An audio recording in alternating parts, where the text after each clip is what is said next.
चलिए इसको इस तीनों क्वेश्चन को डिस्कस करते हैं एक एक करके। पहला दो तो एनसीईआरटी का है, ठीक है। आप ऐसा क्वेश्चन दो एनसीईआरटी में दिया हुआ है, एक्सरसाइज में 8 एंड 17।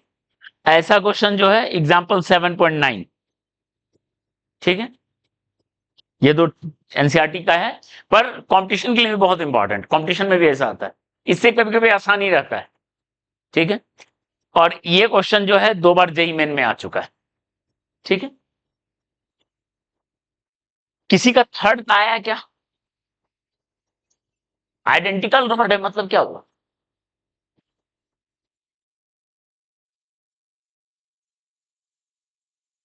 आइडेंटिकल का मतलब क्या हुआ? सेम लेंथ होगा। जैसे करना है कर सकते हो, ठीक है। चलो फर्स्ट क्वेश्चन सॉल्व करते हैं, यहीं पे दिख जाएगा, ध्यान दो। इसका वेट होगा यहां पे सेंटर, जो कि यहां से 35 सेंटीमीटर पे होगा। 70 है तो कितना होगा? 35। यहां इसका वेट है कितना? वेट होगा 4 केजी मास है तो कितना है? 40। और ये 6 केजी है तो 60, ठीक है।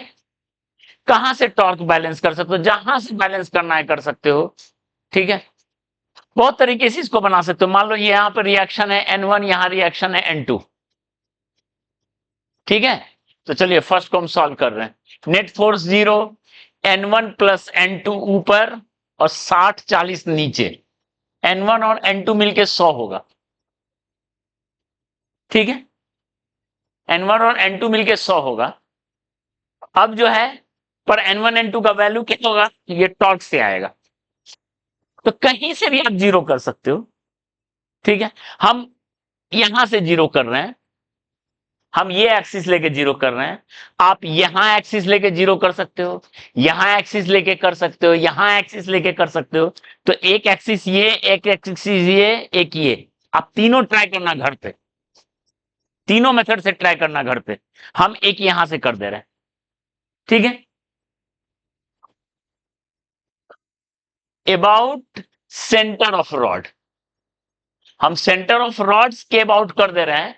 बाकी 3 पॉइंट है, ये पॉइंट, ये पॉइंट, ये पॉइंट। यहां से आप घर पे ट्राई कर लेना, आंसर आ जाएगा, ठीक है। चलिए अगर हम सेंटर ऑफ रॉड से देखें, ये सेंटर है, ठीक है।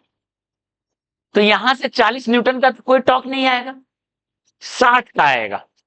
तो एक तो 60 न्यूटन है कितना डिस्टेंस पे? 5 सेंटीमीटर पे। तो ये ऐसे घुमाएगा, ठीक है। एक है N2, देखो ये 10 है और ये था 35, यहां से यहां एंड हुआ 35 में से 10 गया 25। N2 है 25 सेंटीमीटर पे, N2, N2। तो ये भी ऐसे घुमाएगा, 2 हो गया एंटी क्लॉकवाइज टॉर्क। तो N2 इंटू 25 प्लस 60 इंटू 5, 2 हो गया एंटी क्लॉकवाइज टॉर्क, हो गया। ये भी ऐसे, ये भी ऐसे। और एक क्लॉकवाइज टॉर्क होगा, यहां से देख रहे हैं तो ऑब्वियस है, यहां से 25 डिस्टेंस पे N1, 25 डिस्टेंस पे N1,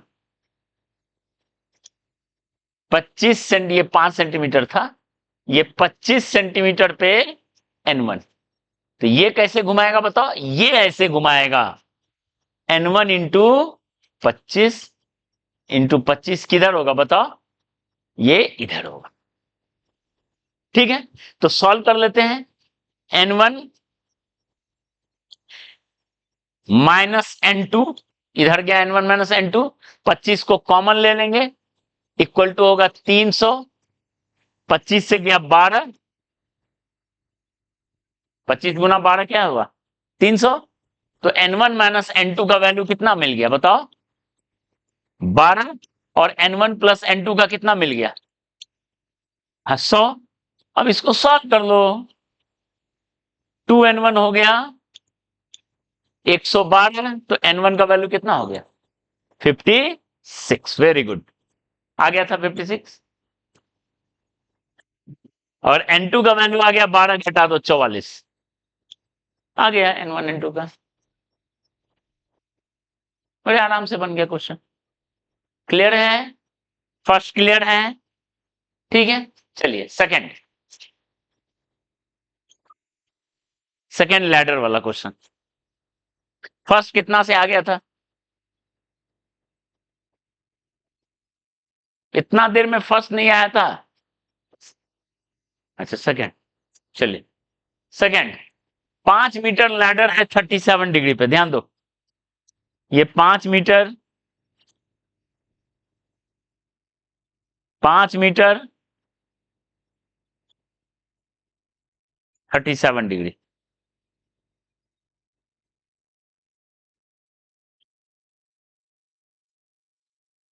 N2 फ्रिक्शन, N1 और कौन सा मास कितना है? 20 kg है ना। 200, ये 5/2, ये 5/2। ठीक है, तो देख के बताओ N2 किसके बराबर होगा?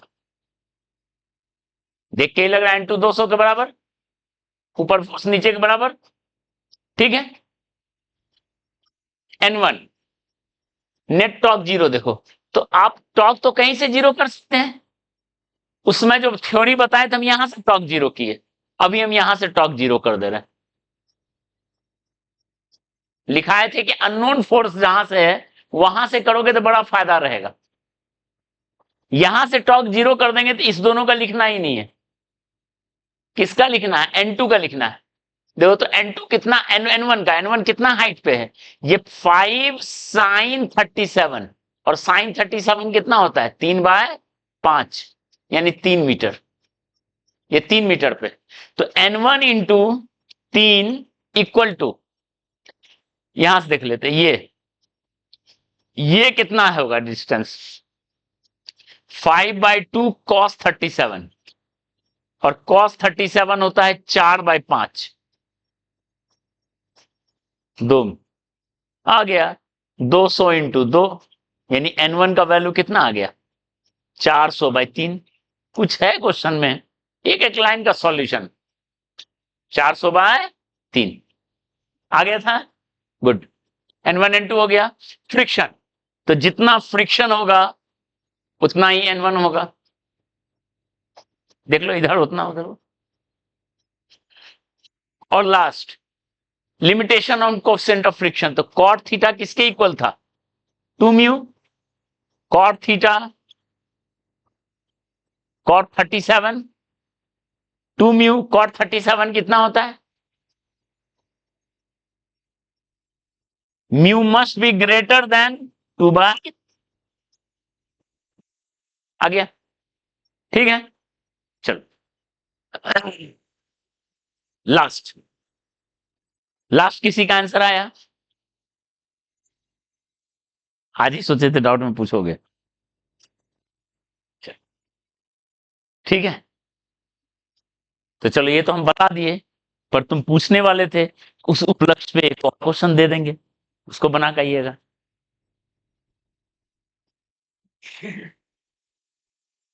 ठीक है, अरे क्वेश्चन बनाना एंजॉय करो, यही तुम्हारा करियर बनाएगा। ठीक है, सबसे बड़ा समस्या उसमें भी फिजिक्स के साथ यही है, कोई न्यूमेरिकल बनाना ही नहीं चाहता। न्यूमेरिकल का नाम सुन के, ठीक है, फिर बुखार चढ़ने लगता है। ठीक है, सबको कंफर्ट जोन में जीने का आदत हो गया, और कोरोना तो और उसमें एक फ्लेवर ऐड कर दिया। कोरोना की वजह से सब सिलेबस हटा दिया, सिलेबस कर दिया छोटा। स्कूल काहे पेन लेगा पढ़ाने का, और स्कूल काहे तुमको कम मार्क्स देगा? स्कूल के एग्जाम में अगर तुमको कम मार्क्स आ गया तो गार्जियन आएंगे, गार्जियन स्कूल वाले को बोलेंगे क्या हो रहा है नहीं हो रहा है। ट्रबल कौन लेना चाहता है? झोंक झोंक के मार्क्स दिया, आरा तिरछा जो लिखा बस भर भर के मार्क्स दो, पास करो, अच्छा मार्क्स आए। सच बात है, हो सकता है किसी को बुरा भी लग रहा हो, ठीक है, लगना चाहिए बुरा, ये सच बात है। अभी प्रेजेंटली हर टीचर का यही कहानी है, जो भी जेन्युइन टीचर है वो बहुत परेशान है। और फिजिक्स का टीचर का तो परेशानी तो क्या बताओ। सडनली क्या हो गया कोरोना के बाद, बुद्धि लगता है गायब हो गया, पढ़ ही नहीं पाता। लिखा हुआ एक लाइन उसको समझने में पसीना छूट जाता है। हाँ, जो नौटंकीबाज टीचर है उसका देखो बल्ले बल्ले, आज ये इवेंट कराया, आज वो इवेंट कराया, वहां से बैलून फूटा, वहां से वो फूटा, वहां से वो आया, ड्रामेबाजी देखते ही हो। ठीक है, तो बल्ले बल्ले, ना बच्चा पढ़ना चाह रहा है और ना उसको पढ़ाने आ रहा है, मौज ही मौज है।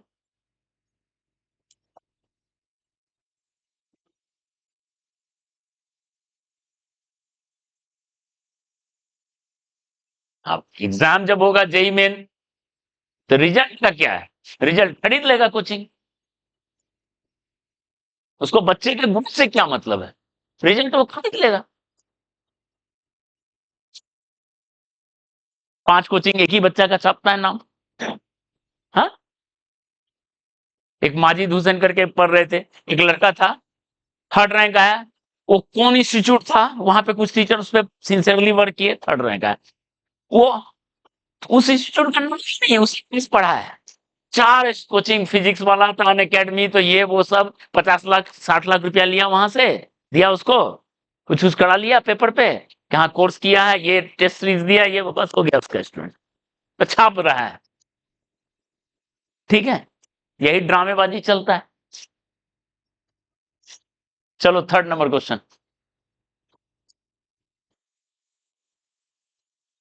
इधर ध्यान दो। 3rd नंबर क्वेश्चन, ठीक है, एंगल कितना एंगल पे होगा, तो ये तो पक्की बात है, सेंटर ऑफ मास इस लाइन पे लाइक करेगा, लॉजिक यही है। इसका सेंटर ऑफ मास यहां, इसका सेंटर ऑफ मास मान लेते हैं यहां, तो रॉड है, ठीक है, इन दोनों के बीच में इसका सेंटर ऑफ मास होगा, जो कि वर्टिकल लाइन पे लाइक करेगा, लॉजिक यही है।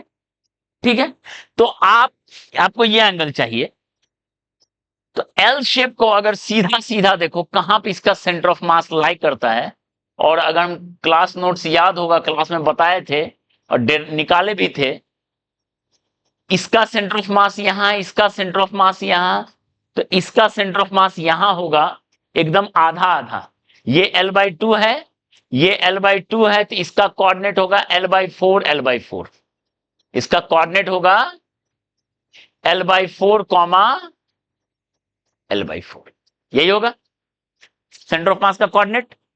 ठीक है, L/4 L/4।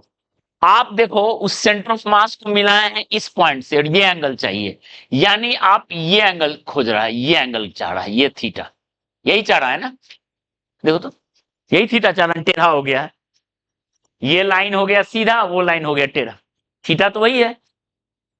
तो बताओ देख के tan थीटा किसके इक्वल होगा, ये लेंथ है L/4 और ये लेंथ है 3L/4, यहां से यहां तक है, और ये लेंथ कितना है L/4, तो बताओ तो tan थीटा किसके इक्वल होगा, ये उन दोनों से आसान क्वेश्चन था, कितना होगा बताओ, tan theta equal to L/4/3L/4 कितना होगा, इसका सॉल्यूशन बुक में देखोगे ना, एक पेज में बनाया है, जबरदस्ती लेंदी।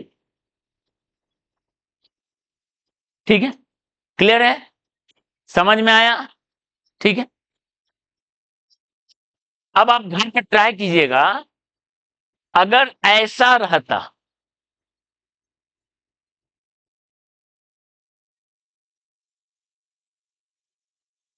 L ठीक है, तब वर्टिकल के साथ कितना एंगल पे ये